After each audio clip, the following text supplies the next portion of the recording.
So hi, good afternoon everybody. This is Bishwajit Datta and welcome you all in this session called as Expressing CAT 2024 and 25. This is ACE-CAT and we welcome all the students in the various process of preparing for this exam. मैं कई दिनों से इस concept पे बात कर रहा हूँ कि कैट पेपर बनाते समय किस तरह के क्वेश्चंस को फॉर्मुलेट करना चाहता है या करता है, ताकि उसको लगे कि मैंने सारे वैरायटी ऑफ स्टूडेंट्स के साथ जस्टिफाई कर दिया है. क्योंकि you know this fact that students would be coming from different backgrounds. कोई कॉमर्स से आएगा, कोई ह्यूमैनिटीज से आएगा, कोई पीसीएम से आएगा, कोई इंजीनियरिंग से आएगा, कोई लॉ स्टूडेंट भी आएगा, कोई कहीं और से आएगा, कोई मैनेजमेंट वाला बीबीए वाला स्टूडेंट भी आएगा. तो you have to maintain the balance in the paper.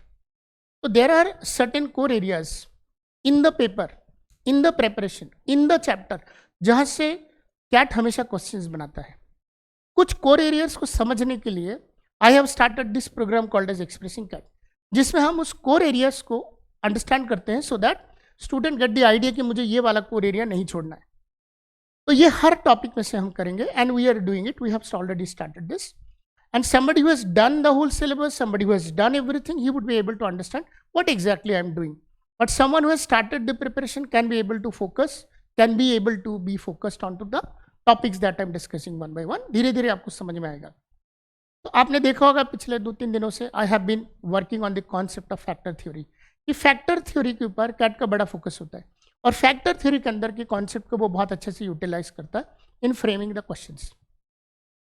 बार बार मैं भी इस बात को एम्फसाइज कर रहा हूँ कि फैक्टर थ्योरी किसी भी कीमत से हमारे हाथ से नहीं छूटना चाहिए. यदि फैक्टर थ्योरी हमारे पास पकड़ में आ गया तो we are able to solve at least एक क्वेश्चन तो आएगा ही आएगा, 2 क्वेश्चन भी आ सकते हैं और फैक्टर थ्योरी का कॉन्सेप्ट बाकी के क्वेश्चंस में भी यूटिलाइज हो सकता है. ठीक है ना. तो I have taken the questions of the paper CAT paper of 2022. उसमें से ये एक पहला सवाल आप देख सकते हैं. अब देखिए इसमें क्या लिखा है. Let A and B be natural numbers. फिर आपको दिया है if A square plus A B plus A is equal to 14 and B square plus A B plus B is equal to 28, then what is the value of 2a plus B. और इसमें आपको 4 options दिए 7, 10, 9 and 8. आपको ये values निकालनी है. 2a plus B की value आपको बतानी है. उसके लिए ए और बी की वैल्यू कैलकुलेट करना है आपको. ठीक है. 2 इक्वेशन दिया है आपको. जब भी आपके पास इक्वेशन आता है, याद रखिए जब भी आपके पास इक्वेशन आता है, आप देखिए कि किसी भी इक्वेशन में यदि 2 टर्म, 3 टर्म, 4 टर्म, 5 टर्म, कितने भी टर्म्स दिया, क्या उन टर्म्स में कुछ कॉमन फैक्टर निकल सकता है क्या? यदि वहां से कॉमन फैक्टर निकल सकता है तो बिलीव कीजिए वो normal concept of number system से वो सवाल सॉल्व हो सकता है. आई मीन फैक्टर थ्योरी से वो सवाल सॉल्व कर सकते हो आप. देखते हैं इसमें क्या है. देखिए क्या दिया है. हम यहाँ पर सॉल्व करते हैं. पहली इक्वेशन ले लेते हैं. A square plus A B plus A is equal to 14 आपके सामने. अब यहाँ से कॉमन आपको दिख रहा है A is common in every term. यहाँ पर भी ए है, सेकंड टर्म में भी ए है, थर्ड टर्म में भी ए है. तो A can be taken out. I will be getting A plus B plus 1 is equal to 14. Now look at the left hand side. The left hand side is a product of 2 factors, a or a plus b plus 1. So the product of 2 factors is equal to 14. That means 14 should be expressed in the form of product of 2 factors, जो कि आप 1 into 14 भी लिख सकते हैं और 2 into 7 भी लिख सकते हैं. और कोई तरीका नहीं है बिकॉज 2 और 7 अपने आप में प्राइम नंबर है. जब भी कोई नंबर उसके प्राइम फैक्टर्स में टूट जाता है उसके बाद वो और छोटा टूट नहीं सकता. तो आपके पास क्या पॉसिबिलिटीज आया है. a into A plus B plus 1 is equal to 1 into 14 और सेकेंड आया आपके पास a into A plus B plus 1 is equal to 2 into 7. देखिए फिर से a और b नेचुरल नंबर्स, इस बात को आपको भूलना नहीं है. और नेचुरल नंबर्स कौन होता है सबको पता है. 1 2 3 4 5 6 7 8 एंड सो ऑन. अब सोचिए यदि a की वैल्यू 1 है, लेट्स से पहले वाले इक्वेशन को लेता हूं मैं और मैं देखता हूं या तो a की वैल्यू 1 होगी या a की वैल्यू 14 होगी. यदि a की वैल्यू 14 होगी तो a plus B plus 1 is equal to 1 नहीं हो सकता. So there is only one possibility. a is equal to 1 comma and a plus B plus 1 is equal to 14. ये आपको दिख गया.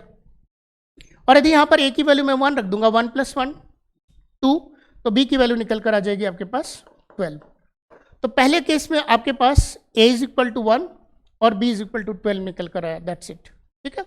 सेकेंड वाले केस में a की वैल्यू 7 होगी तो a plus B plus 1 is equal to 2 होगा. फिर से नहीं हो सकता क्योंकि आपने a 7 मान लिया. 7 को यदि मैं जोड़ दूंगा तो फिर 2 कैसे बनेगा. 7 plus B plus 1 can not be 2. तो a की वैल्यू 2 ही होगी. This is the only possibility.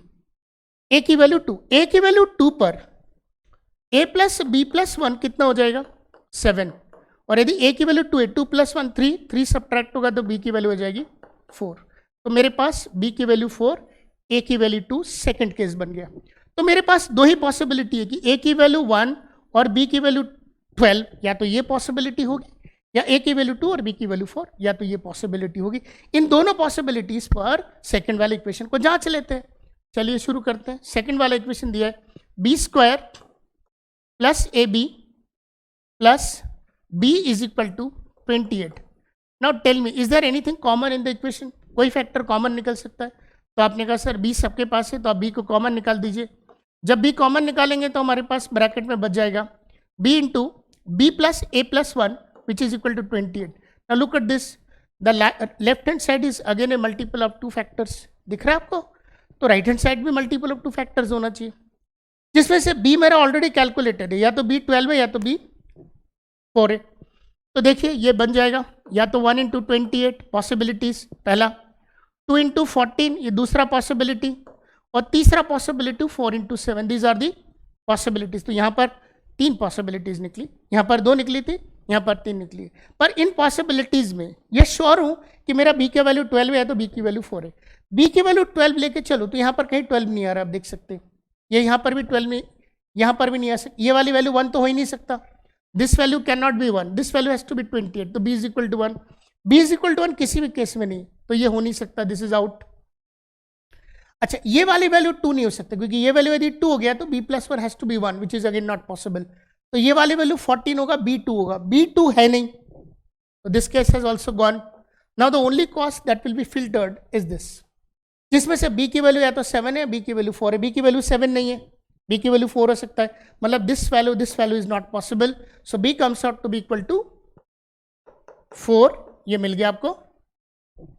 So b plus a plus 1 is equal to 7, b plus a plus 1 is equal to 7। ये आप चेक करने के लिए यूज कर सकते हैं, क्योंकि b को 4 लिया है तो a को 2 लूंगा, तो 4 plus 2 plus 1 is equal to 7 is fulfilled. So therefore b is equal to 4 and a is equal to 2। देखिए ये ना अपने आप सेल्फ प्रूफ होता है, स्टेप बाय स्टेप जब हम प्रोसेस करते हैं।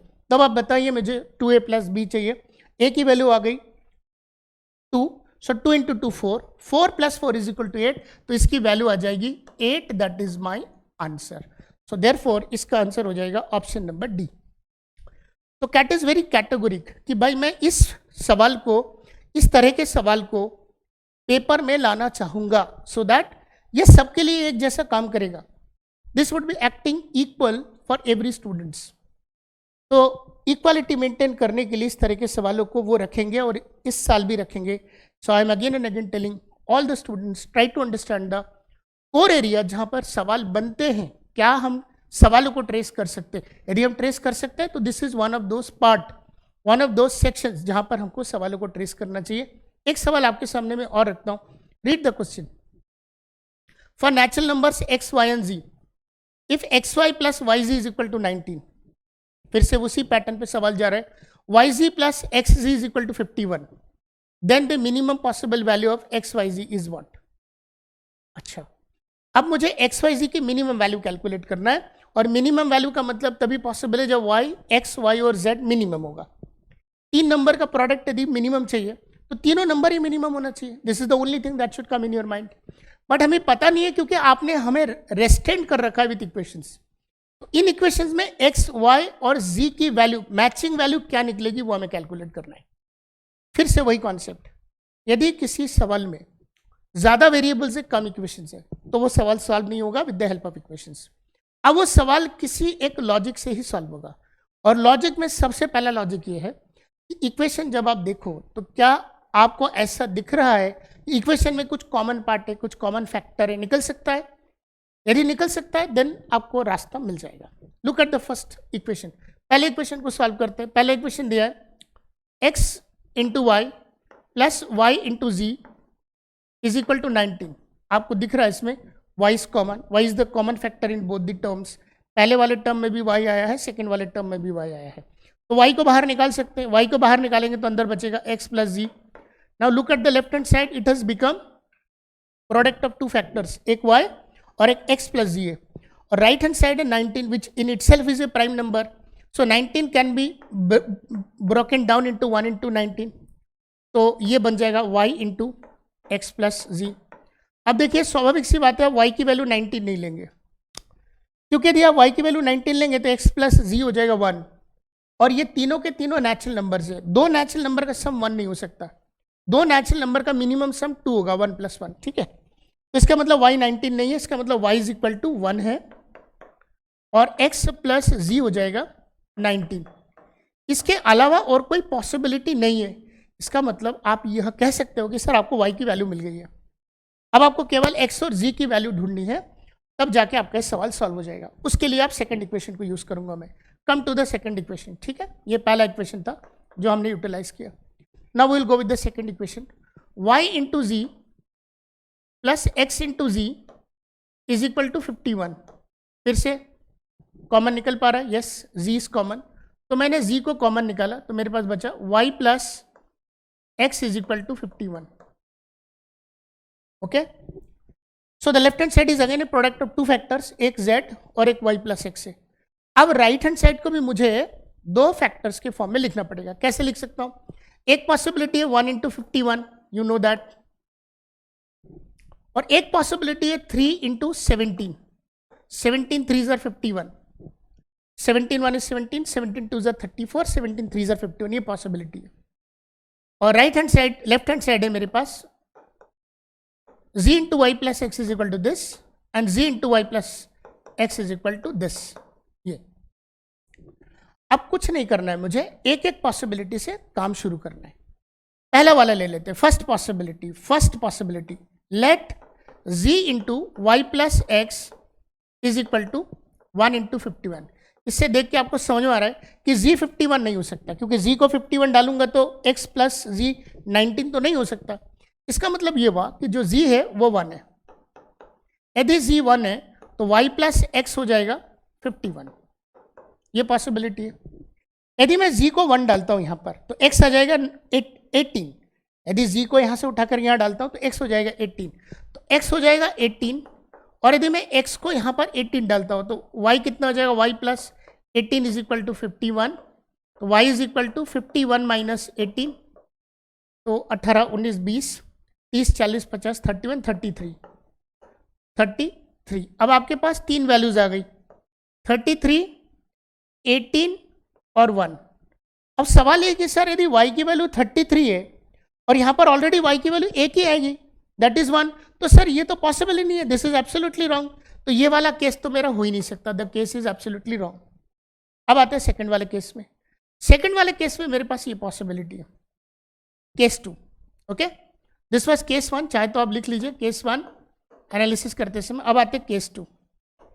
केस 2 को जब मैं एनालाइज करूंगा तो मेरे पास z into y plus x निकल कर आ जाएगा 3 into 17.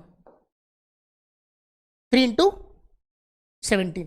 अब या तो z की वैल्यू 3 है, z की वैल्यू 3 है, y ऑलरेडी मेरे पास कैलकुलेटेड है, y is equal to 1. Okay, and y plus x is equal to 17 है, और y इज इक्वल टू 1 है, तो x की वैल्यू कितनी हो जाएगी? 16. So my product is x into Y into Z कितना हो जाएगा?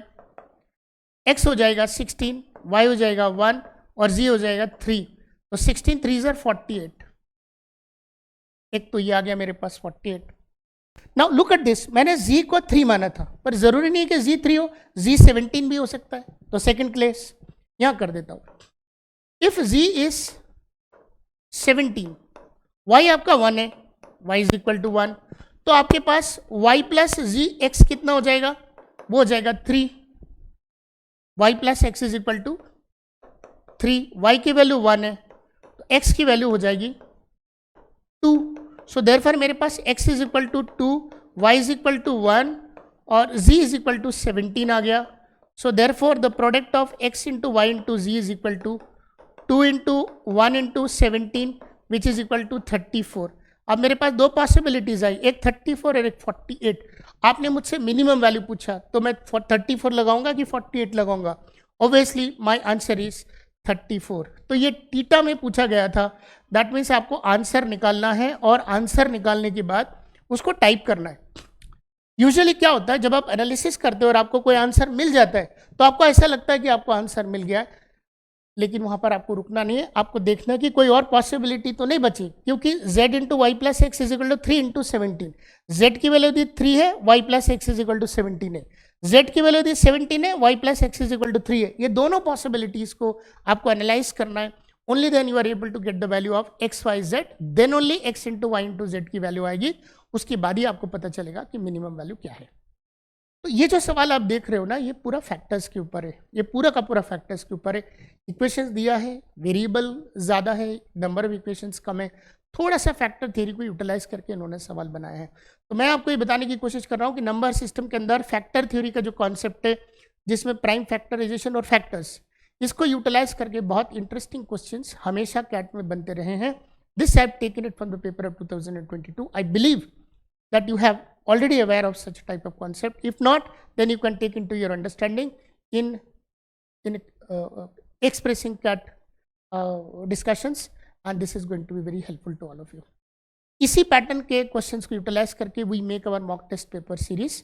Somebody who would be interested in joining the mock test paper series, there is a series of 30 test papers to be conducted in the time to come for CAT 2024. Of course, CAT 2025 people can also be writing such test papers.